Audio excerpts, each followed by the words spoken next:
dùng thích lắm các bạn ơi. Mặc dù nó hơi đắt một chút. Mình mua cả một thùng này là 700 bao nhiêu ấy. Hôm đấy mình chia ra là khoảng độ 127.000 một túi này. Giá nó cũng lên xuống kiểu gì ấy. Có một đợt mình mua là 120k một túi. Cái hồi sau đó cái đợt dịch mà tắc biên không về được thì là 140.000 một gói.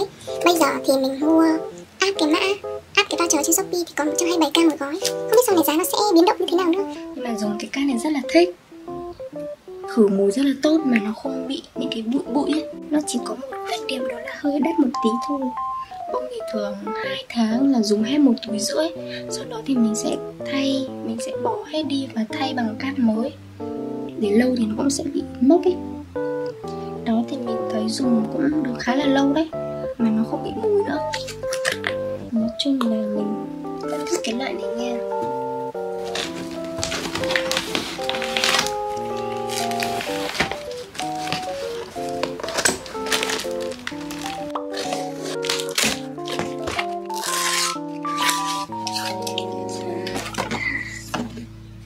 Chút mình nữa màu trắng.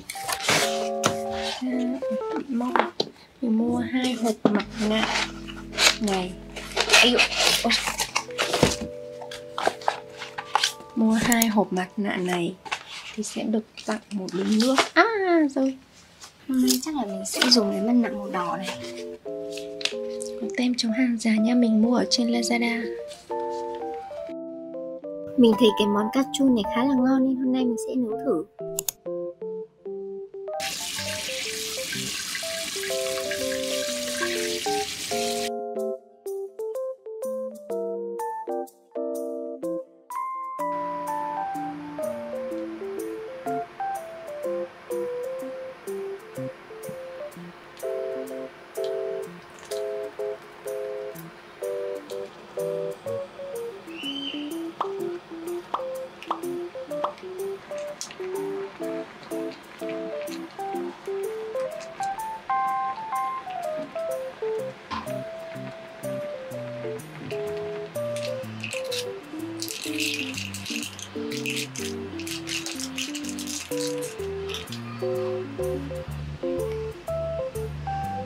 Cái này vậy?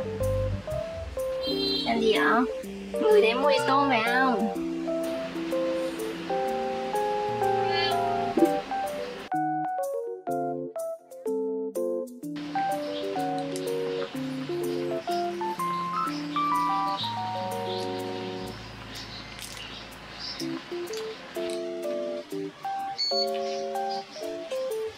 Rồi con bông.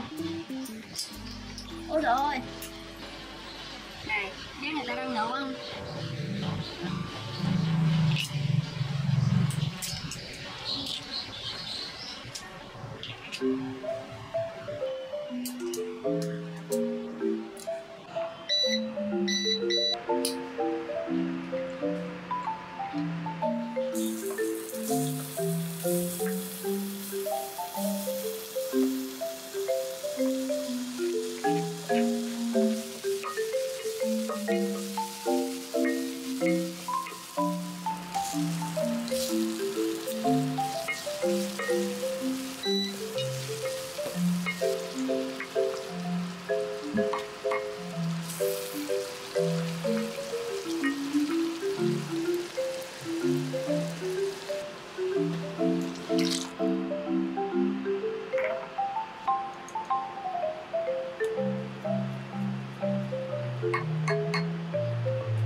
Đấy, thị bông đã ngửi thấy rồi.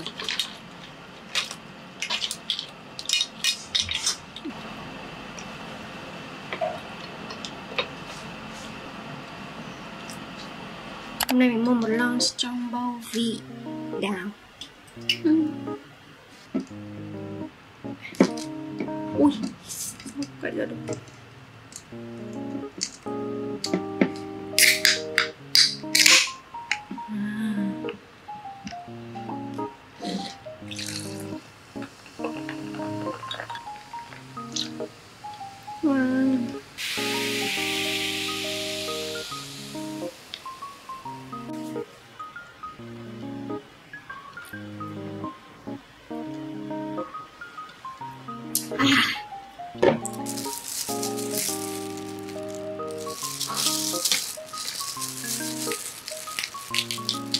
Nó mày lại đây mẹ cho. Ôi trời ơi, nó đạp lên chân tôi.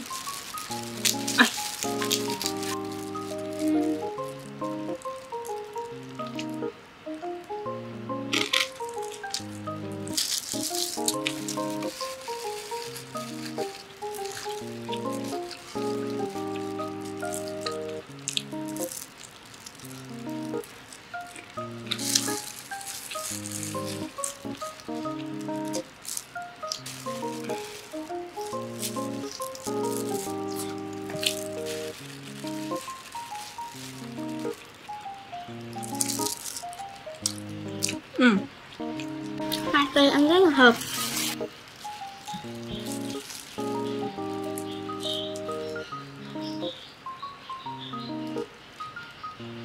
Ăn đi, tôm này con. Nó mèo. Đây nha, mẹ để đây nhá.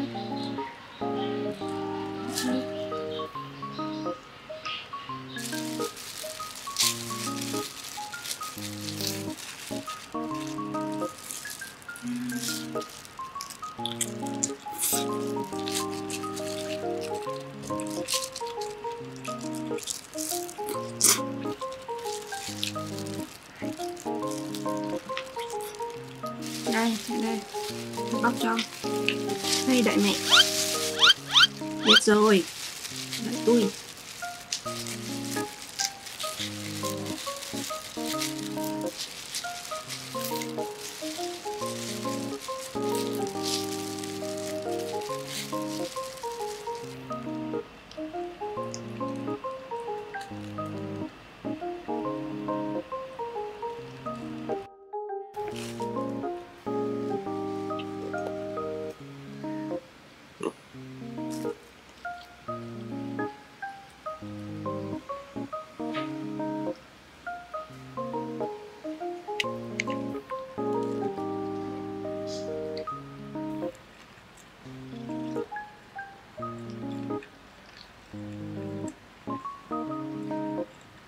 Cái từ gọi là lady killer.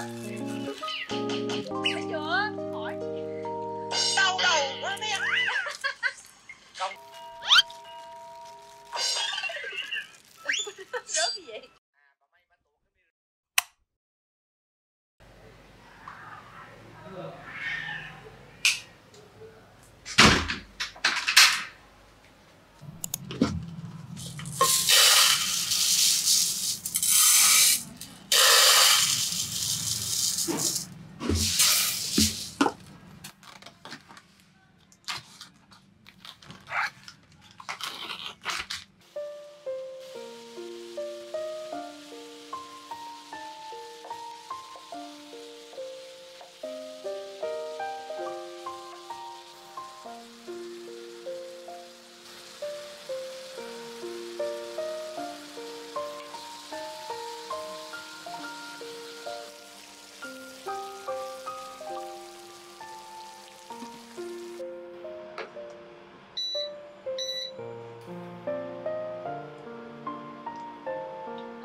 Cha, wow, không có một hạt nào luôn.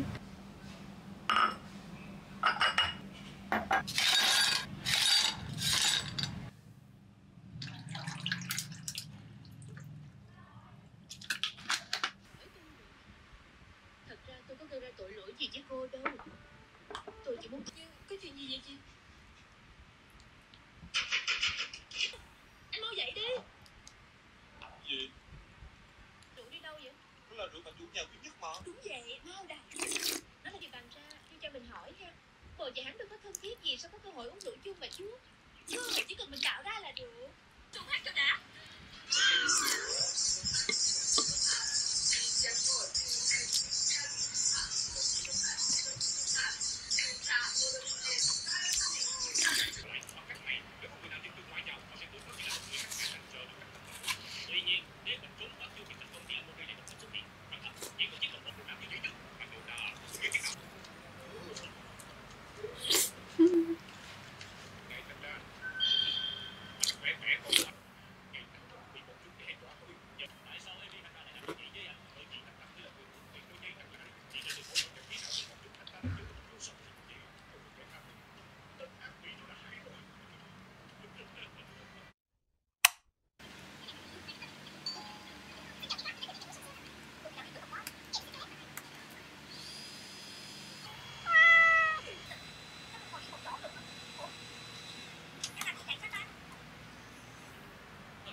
buồn.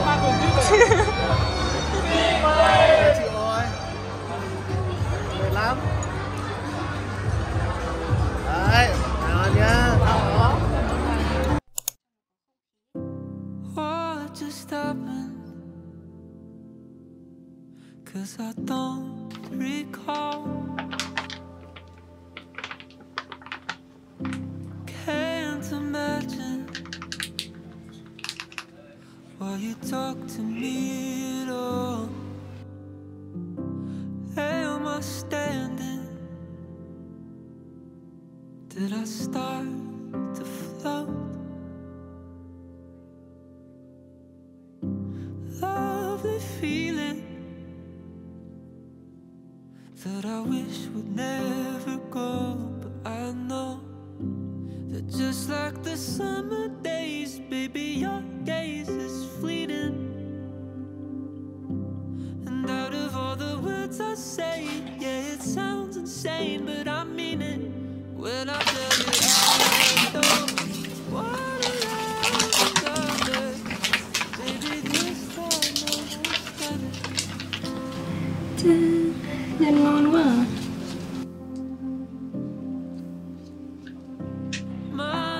racing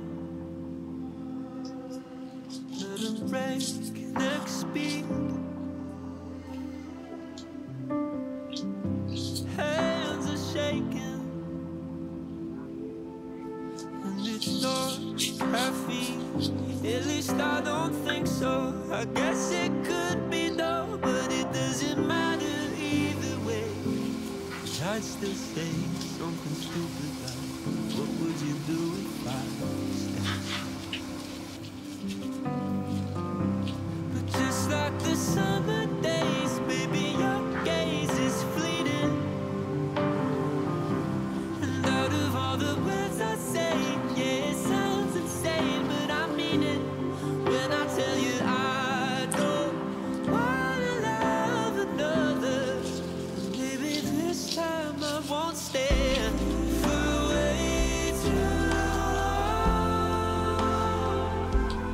And I hope I don't say something wrong.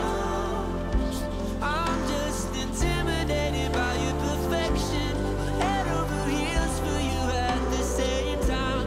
I hope what I say sounds coherent, but if it doesn't, could you read my mind? It's just like the summer days, baby, your gaze is fleeting. And out of all the words I say, yeah, it sounds cliche, but I mean it when I tell you I don't wanna love another. Oh yes, you could be my girl, and I your best for lover. Maybe this time I won't study.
Sau một hồi thì mình đã làm xong 17 cái bánh.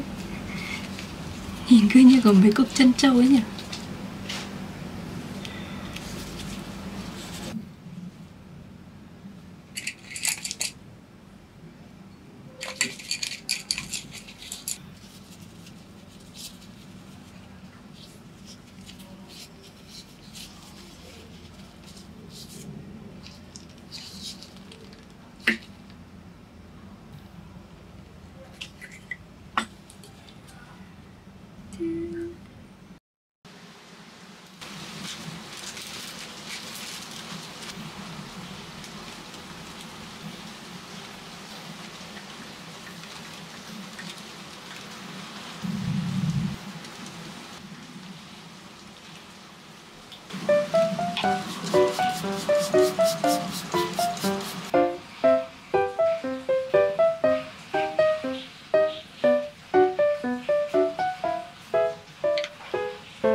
mình sẽ cắt thử một cái ra xem bên trong là như thế nào, bởi vì mình không biết là cái nhân phô mai bên trong nó có chảy không ấy.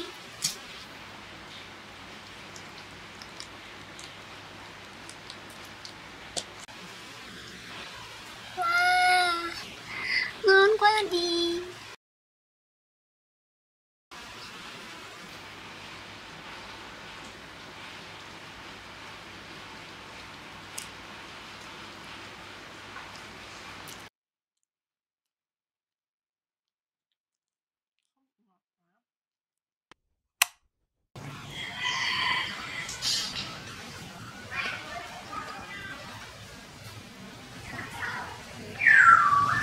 Cái cây này ngày xưa mình hay để ở trong nhà, ở chỗ bếp ấy, nhưng mà mình thấy nó hơi héo héo, thế là xong mình cho ra ngoài của nó. Trời ơi, trộm vía tốt dã man luôn. May quá không chết. Có cả mầm non nữa này. Cái cây này nó cũng hợp mệnh của mình ấy. Trong nhà mình chắc cũng phải có đến 2 đến 3 loại giống trồng đá khác nhau. Lại thêm một chiếc mầm, nữa. Trộm vía. Mình có trồng cây hương thảo ấy, nhưng tại mình không cắt cành nên trông nó rất là kiểu như kiểu cỏ dại. Nó không nhổ cỏ, nó chậm này dặn đấy, vậy mình không có chăm cây được. Nhổ bớt cỏ đi. Có cả cây bạc hà, mình trồng được 3 nhánh hương thảo. 1 này, 2 này, 3. Cái này mình dâm cành ấy. Đây là cái cây hương thảo gốc của mình, nhưng mà nó chết mất rồi. Mình nghe theo hướng dẫn cắt cành nhưng mà không hiểu sao nó lại bị chết mất. Buồn quá. Sau một đêm thì cái bánh trung thu này nó đã xuống dầu và ẩm hơn rồi. Chắc là mình sẽ ăn thử cái hoa hồng này đi.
Nhìn trà xinh quá à. Hôm nay mình uống trà hoa cúc. Xinh quá à.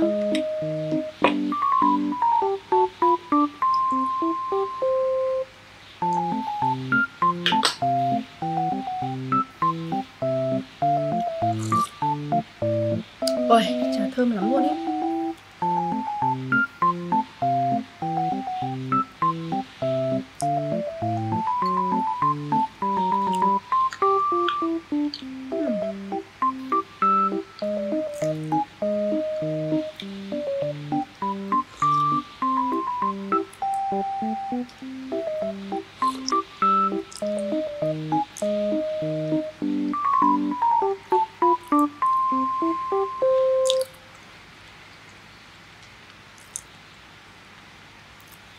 多么想有一个每天陪我喝奶茶的人，知道我的喜好，我的味道，甜度要几分。多么想变成你最喜欢的乌龙玛奇朵，这样你就可以不安。